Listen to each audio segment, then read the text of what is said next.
Welcome to the Ricky Matthews Show from the Citizens Bank Studio. I appreciate you joining us as we continue to celebrate all the amazing people from across the state of Mississippi who are working so hard to make Mississippi such a great place to live, work, and play. You know, I was thinking this morning, if there's a theme for this show, it is about understanding every person's narrative. I think too often we're too quick to jump conclusions about people. And I wrote something down this morning that I want to share that I think it really captures something that this show tries to do. It tries to provide more clarity, more perspective. And here's what I wrote. We too often go with a narrative about a person or situation without diving more deeply ourselves to understand more fully. It pays to talk to folks, to listen, to understand their perspectives. We should all work harder to understand the essence of others.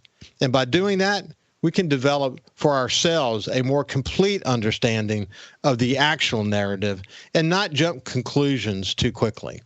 I think, we're moving pretty quick in our lives. We do tend to hear what someone says about someone else or some other situation, and we go with it. We just run with it, and we don't do our own homework, and we don't have our own conversations. And it's not always fair, to be honest with you. And it's not always accurate.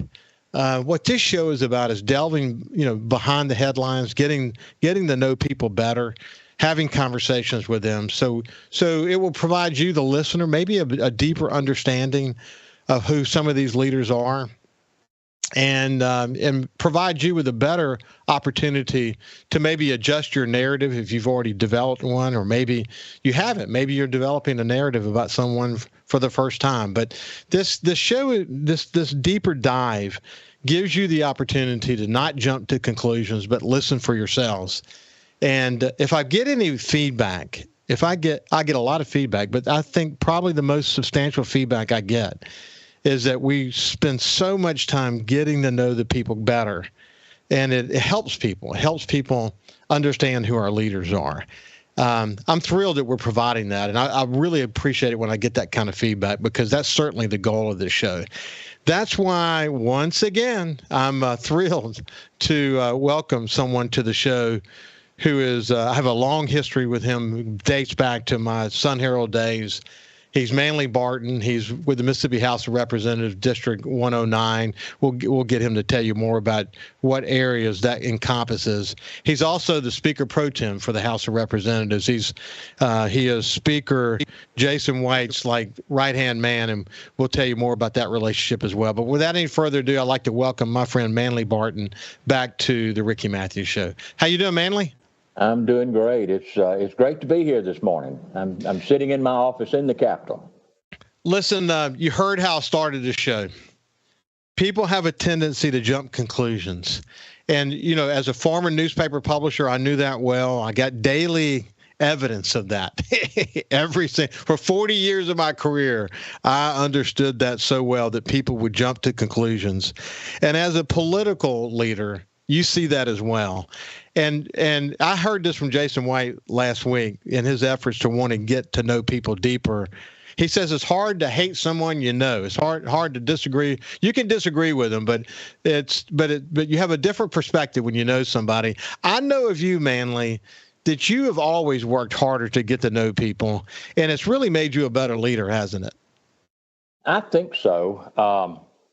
I will tell you, my grandson, who actually graduated from high school this year, paged for me last year, and he actually paged for me again this year. But as a junior, he came and paged for me with a buddy of his. They live down in Fairhope, and the Fairhope newspaper found out about it, and they wrote a little article, and they asked them to answer a few questions, kind of a written thing, and so they did. And the very first question was, what was the thing that surprised you the most? And both my grandson and his friend, who had paged for me, and the newspaper kind of made a big deal out of this, was the fact that both of them said the same thing. The thing that surprised them the most was that the Republicans and the Democrats, the blacks and the whites, all seemed to be friends, and they got along. And I made the comment at the time, it's sad in a way that people would be surprised. I mean, we see each other every day. We talk to each other every day. We can be polar opposites in terms of politics. But I have some great friends that are on the Democratic side of the aisle that I talk to every day, during the session in particular.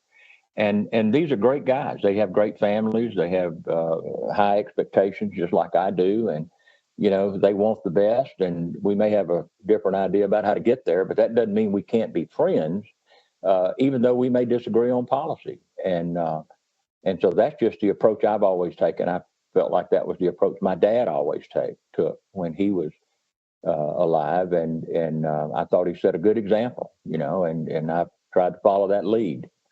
And well, I know that to be a fact. Watching you in your prior life, your iteration in your career in Jackson County as a leader in Jackson County, I always knew that to be the man that you are, even in the toughest times.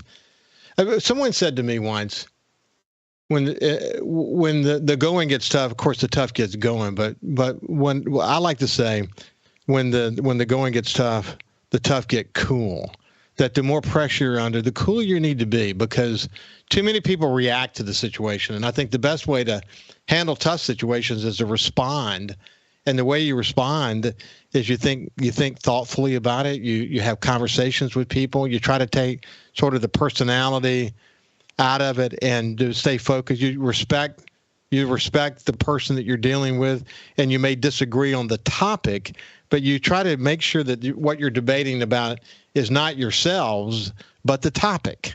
And you've really lived by that, haven't you? Well, I've tried, and sometimes you, no matter what the issue is, as you work through things, sometimes maybe you don't get the results you were looking for. That happens in politics all the time. But having gone through the process and having tried to have conversations and understand, as you said a while ago, understand situations or whatever it is from somebody else's perspective. And so, Benjamin Franklin in 1787, when they had the Constitutional Convention, he made a speech right before they voted on the new Constitution.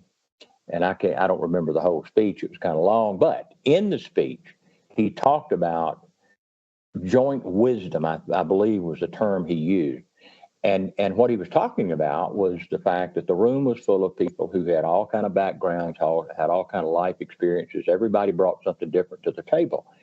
And that but because of this joint wisdom, this everybody bringing different things to the table, he felt like we could come up at that point they were getting ready to vote. And he said, I think we've come up with a good product. He said, even though I don't agree with everything, he said, I think because everybody's had an opportunity to have input into this, that we've come up with a pretty good product. And I think the same thing applies here in the House of Representatives. It applied on the Board of Supervisors when there was only 5 of us. We had a lot of different experiences, and everybody brought something different to the table. And so, I don't know. I've just always tried to hear people out and hear their perspective, and tried to understand where they're coming from. And I've had my mind changed more than once. And so, I just think we're much more effective when we work together.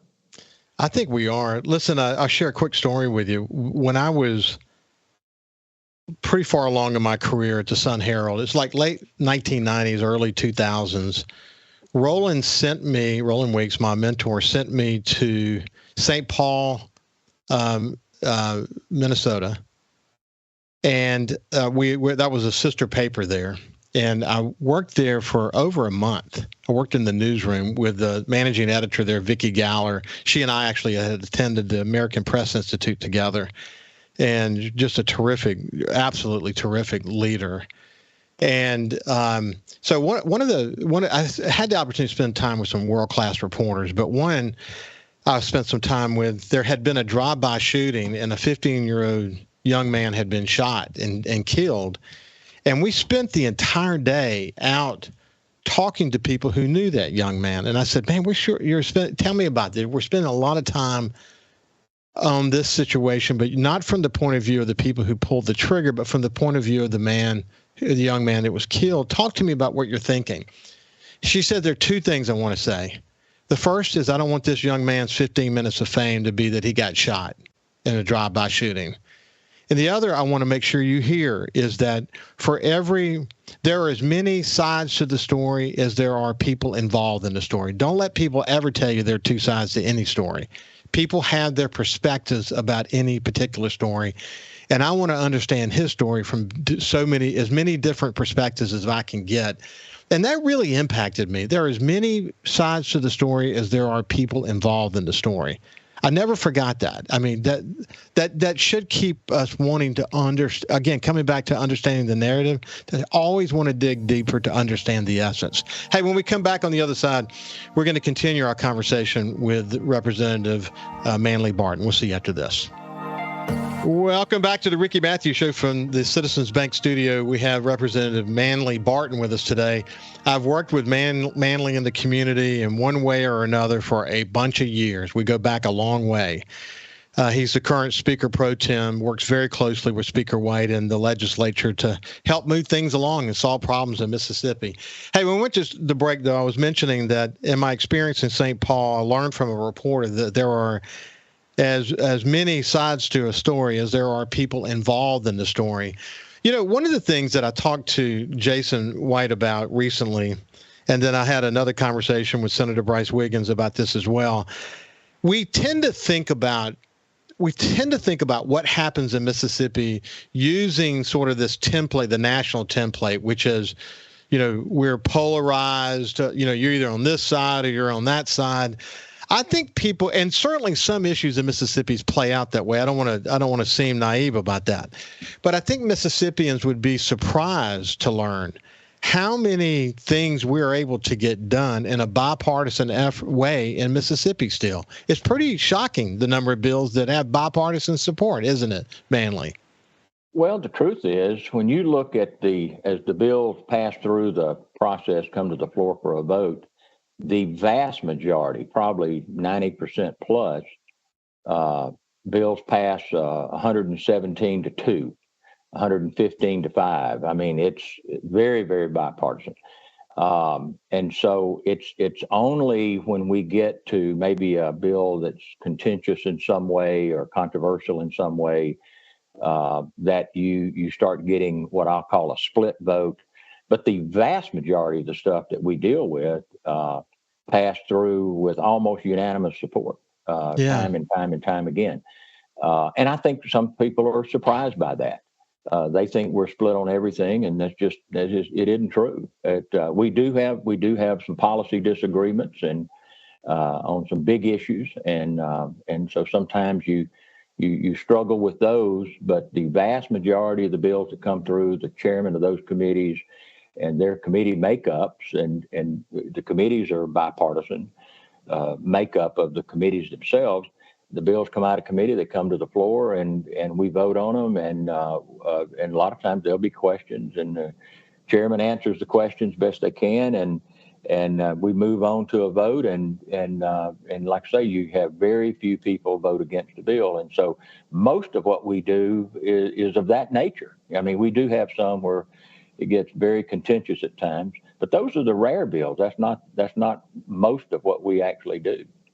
Yeah, so, in a world with social media, and regular listeners get tired of me talking about this, but it's so true and it's important to understand. And while other people may be just getting sick of it, others may be hearing it for the first time. But if you look at the way that social media algorithms work, social media companies make money when there's engagement. And usually there's engagement when there's disagreement. So the algorithms sort of promote disagreement.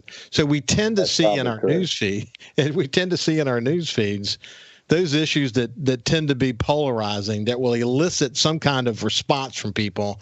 and then the social media companies make more money.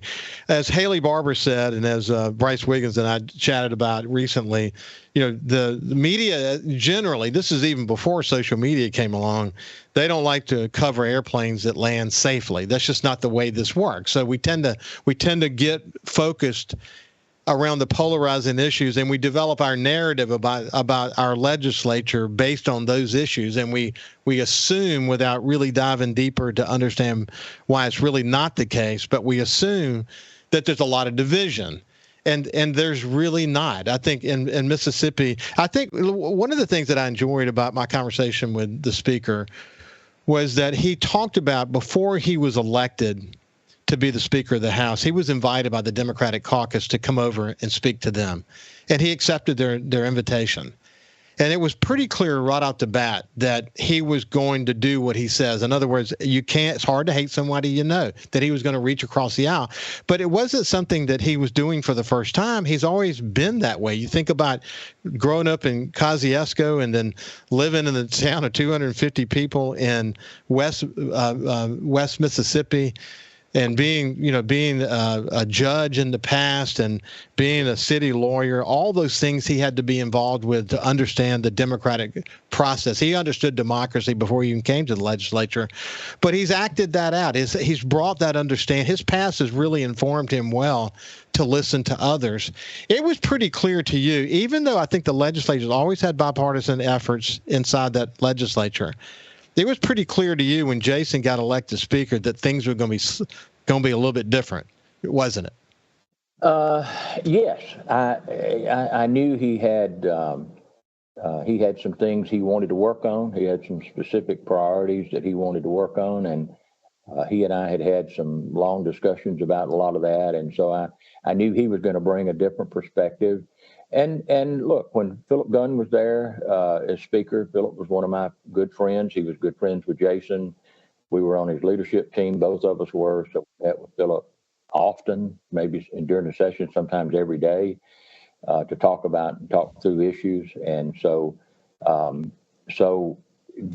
we had done that for years. And so we had been part of a lot of conversations. And so I felt real good about where Jason was. I knew where his heart was. I knew what he wanted to do, and I wanted to help him do that.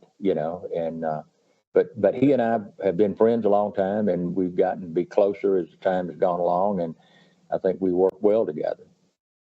Yeah, I think he gave Philip a lot of credit. Philip put him in some positions that is similar to some of the positions that you've had the opportunity to watch in action, where you get to know people. You get to know legislators from across the state, and it opens up your awareness of how to connect with people, how to have the proper discussions that can help us solve issues in the state. But we've certainly done that. And I find it interesting.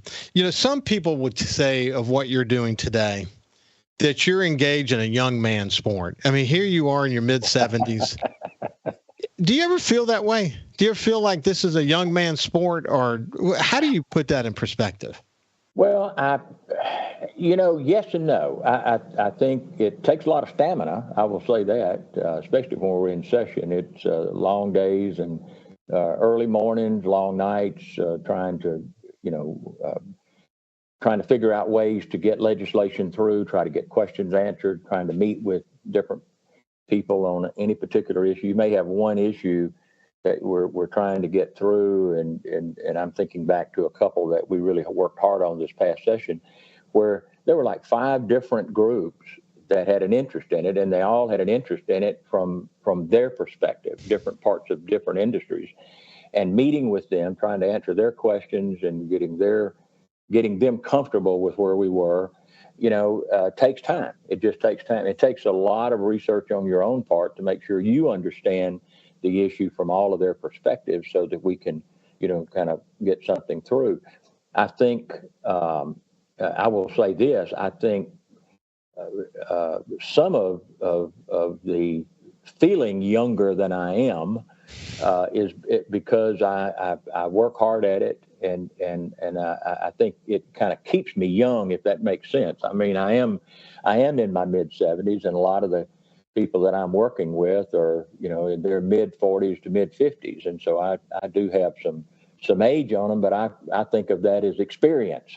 And so sometimes I think having a little more experience sometimes helps me be a part of those conversations. And so, but I enjoy it too. I really enjoy being engaged. I enjoy being a part of the discussion, having a seat at the table, being able to ask questions, and trying to certainly help my part of the state and the coast in particular, and bringing that perspective, and even just a local government perspective. A lot of times, having been a local county supervisor for 12 years, many times I'll look at a bill and my first thought is, well, how is this going to affect the Board of Supervisors? This is an unfunded mandate. Is this going to require them to do something? Is this going to require them to spend money? So I bring that perspective to the table, and we don't have a lot of that in the legislature. Most of the people that serve have never served at a local level of any kind. We do have some people who've served on school boards and city councils and that type of stuff, but we don't have a lot of people that's had local government experience. So a lot of times they won't even think about that. So me being able to bring that perspective to the table, say, guys, have y'all thought about this? And but I enjoy it. I really do. I enjoy the work. I enjoy the people. I've made some great friends here, and it's.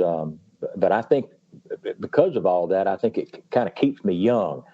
I have to remind myself every once in a while that I'm as old as I am, but I do enjoy it. Well, listen, we'll pick it up from right there, actually, when we get back on the other side as we continue our conversation with Speaker Pro-Tem from Jackson County, our friend Manley Barton. We'll see you after this break. Welcome back to the Ricky Matthews Show from the Citizens Bank studio. As you continue to sort of contemplate the way I opened up the show, thinking about we don't spend enough time digging in to understand the essence of who people are, to understand their narrative. And that's what this show is all about. And as we continue this conversation with Representative Manley Barton, who is also Speaker Pro-Tem, he's the Speaker of the House, Jason White's kind of right-hand man, and they're working together. When we went to break, they were talking about, there's an age gap. There's 25 years between Jason White and Manley Barton. And what does that 25 years represent in experience that Jason has tapped into? I can't help but think about you as a Vietnam vet. You've won the Purple Heart, a couple of Bronze Stars along the way. You had a 29-year career at Chevron in information technology. A lot of people at that stage of their career would have just checked out, taken your retirement income and enjoyed grandkids and all of that. But no. You went straight into the Board of Supervisors. You helped us sort of lead and dig ourselves out of the mess of Katrina. You've served along the way on important energy boards for presidents of the United States. Once you got done with your tenure at the Board of Supervisors, a lot of people would have checked out and taken the money and run and enjoyed grandkids. But no, you go into the Mississippi legislature. And I said, that'd be good for Manley to contribute for a year or two and help us out. And now here you are years later, you're Speaker Pro-Tem. That's what that 25 years of difference represents. And I don't blame at all Jason White for tapping into you, because you have so much perspective to bring to the table. And man, we spent the whole show, you and me together, talking about your story. It's a dynamic story. Including a time, I might add, in intensive care with COVID during the COVID situation, and having to fight your way back from that. I remember a show that you and I did after you had just gotten out of the hospital, and you had just walked to your mailbox, and you made it. You made it there, and you made it back. I remember that day. And you were just thrilled you had made that much progress. But that was a big moment, actually, because it was touch and go there for a while.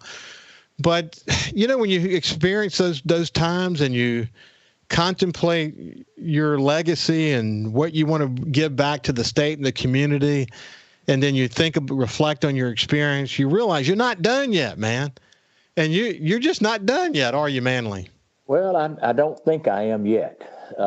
It's been I jokingly say I've had a really good run. It's kind of amazing when I think back on my whole life, looking all the way back to my early days when I got out of high school. I went to school for a while, got drafted in December of '68. Next thing I know, I'm in Vietnam, and that experience, and I made a comment to some folks just recently that experience there seemed like it kind of became part of my DNA, if that's a good way to put it, and I think because of that, it kind of colored a lot of my decision making through the years, were impacted by some of those experiences I had very early on. Um, even down to leadership. I mean, when you think about military, even when I was in Vietnam, um, I was never asked if I wanted to do something. I was told, okay, this is what we expect you to do. They didn't put it that way, but they would say, okay, I want you to go here, and this is, and being a young soldier and doing what I went and I did the best I could, and some of those leaders I later got to know many years later, my colonel in particular, and I looked back on his time, and I have the utmost respect for him, and really gratitude, because of some of the things he asked me to do were in some respects some leadership positions when I was very young, in a very difficult situation. And I look back on it and I think it's amazing that he asked me or gave me that responsibility. And I think some of that carried over through my whole life. And so I, for whatever reason, my dad used to say that, 80% of the work gets done by 20% of the people. He said, you always want to be one of the 20. You want to be one of the people sitting at the table. And I think that's carried for most of my life. I've always wanted to be a part of it. And so when Philip Gunn, at the end of my first term, gave me an opportunity to be chairman of Local and Private. Most people don't even know what Local and Private is, but it's one of the more important committees. And in that role, you work with every member, especially over a 4-year period, you work with every member of the House, Democrat and Republican, on trying to help them solve some problem or some request or some issue in their city or their county or whatever. And so you have an opportunity to work with everybody. Well, I ended up in that role for 8 years and loved every minute of it. It was a lot of work. But I liked it. And because of that, I really got to know a lot of the members really, really well, working with them on issues that related to their specific communities. And but all of that experience has been beneficial, I think, to me. It's been beneficial to me personally, but it's also been beneficial to the part of the state that I represent. And because of all of that and the relationships I've been able to build, it's helped me represent my part of the state and the people that elected me.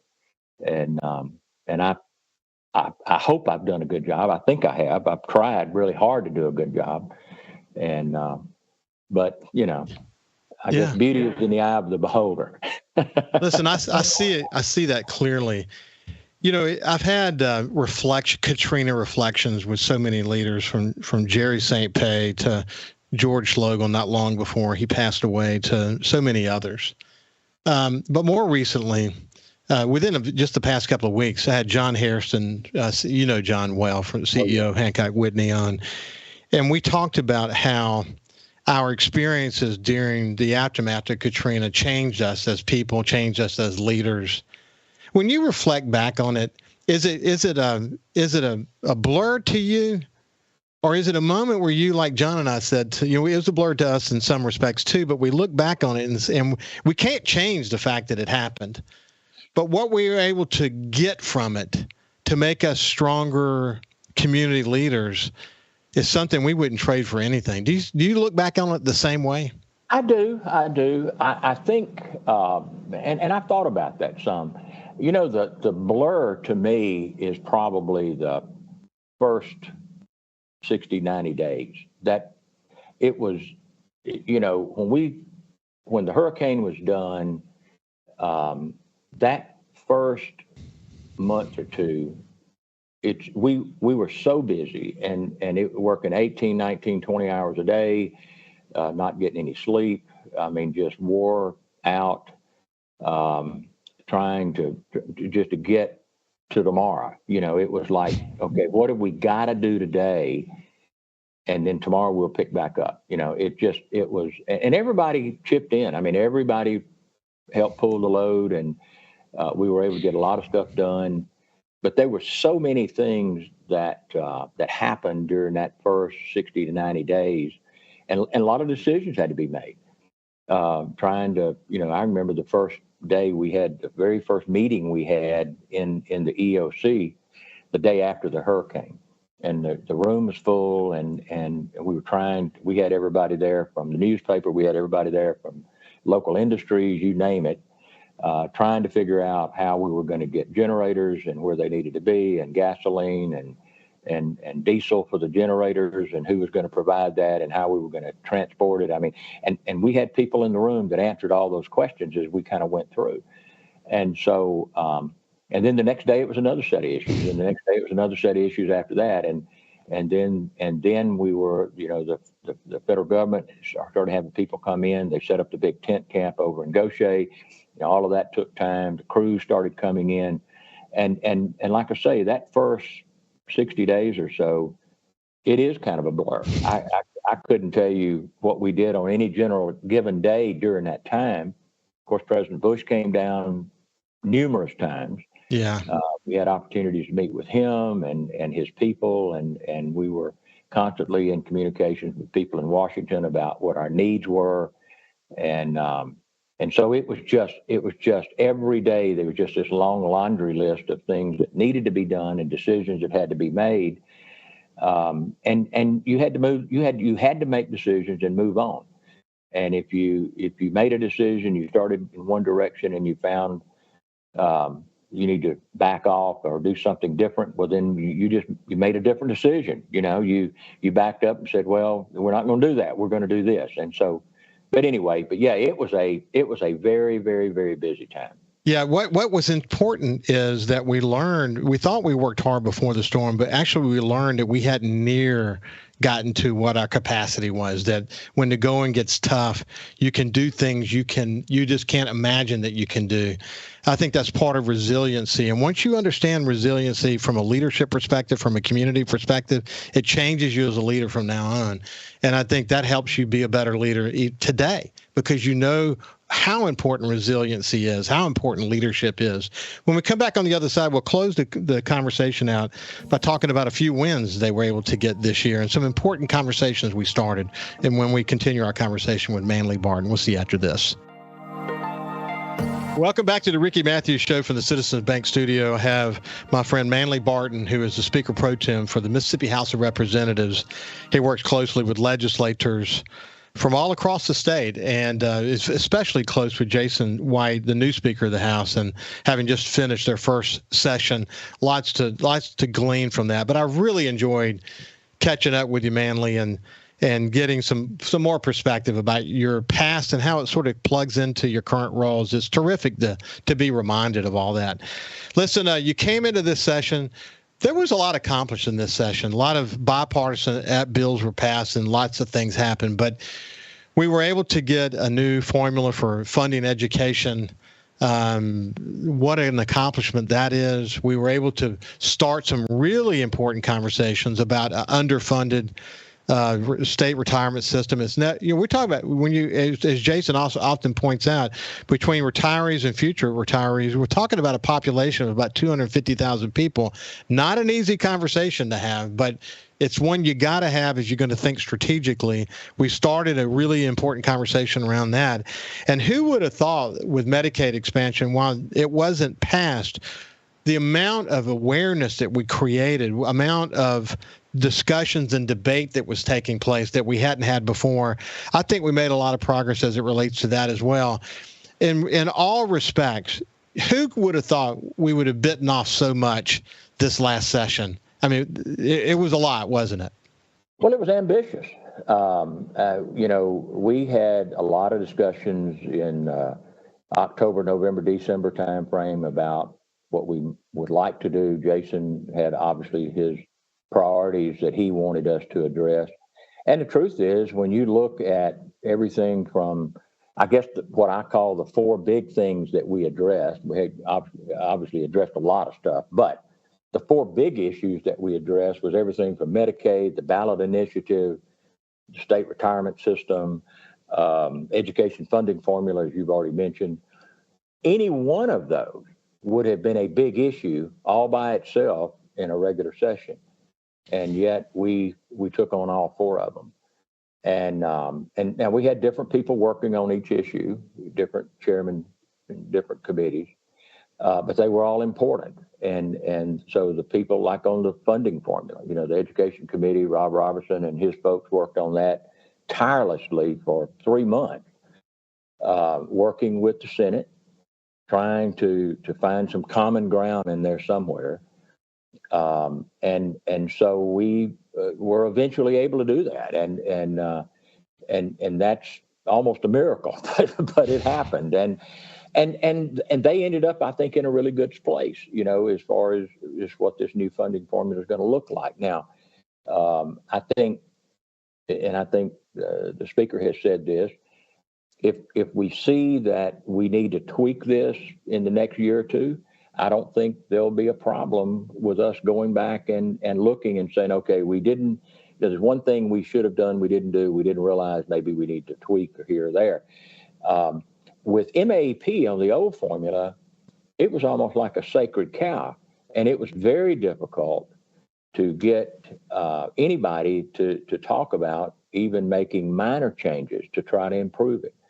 And so, but with the new formula, I think maybe we'll have a little bit different perspective. And I think it's going to work from the conversations I've had with a lot of the people in the education field. They're excited about it, the way it's structured and the way it actually puts more money into systems where if you need, like for children that maybe have a learning disability, each one of those kids or the school would get additional money to help, do that. If it's a CTE program, then the school would get a little more money. The CTE programs generally require equipment and stuff that you have to buy that you would never normally have in a regular classroom, where maybe the only thing you have at school is maybe textbooks. And so there's additional money provided in the new formula for those kinds of things, and hopefully we get the money to the classroom, to the students. On the ballot initiative, we've actually worked on that for 3 years. I think we'll eventually get there, but the Senate has had their perspective on it. We've had ours. I think we finally got through about what the number might be. I've always said, I don't have a problem with the ballot initiative, but it doesn't need to be easy. But it doesn't need to be impossible. It needs to be difficult, because you don't want 20 things on the ballot every 4 years. We turn into another state like California, where they have lots and lots and lots of initiatives every single time. And so but occasionally there are issues that are important enough that the voters want that opportunity, and I think they probably deserve that opportunity, and we need to go back and fix this at some point. And I think we will. Every session we've gotten a little closer. I think we got a little closer this time. We just didn't get there. On PERS, everybody recognizes there's a problem, and so we're going to take a little breather here. We did increase the employer contribution rates just a little bit, but we're going to take this opportunity this next year to look at some independent actuaries along with the actuary that PERS has, and try to get a little bit better view of where they are and what we need to do going forward. I think you're going to see that. Well, we're at the end of our time together. When we next time we get together, we'll talk more about Medicaid expansion and some other real successes, like around dyslexia, which I thought was really important. There's so much to continue to talk about, but we'll hold it off to the next time. It's been a pleasure to catch up with you, my friend. It's been a pleasure to be here. Thank you for having me. This has been Speaker Pro Tem for the Mississippi House of Representatives, Manley Barton from here in coastal Mississippi. Listen, have a great day, and we will see you tomorrow. Thank you, Rick.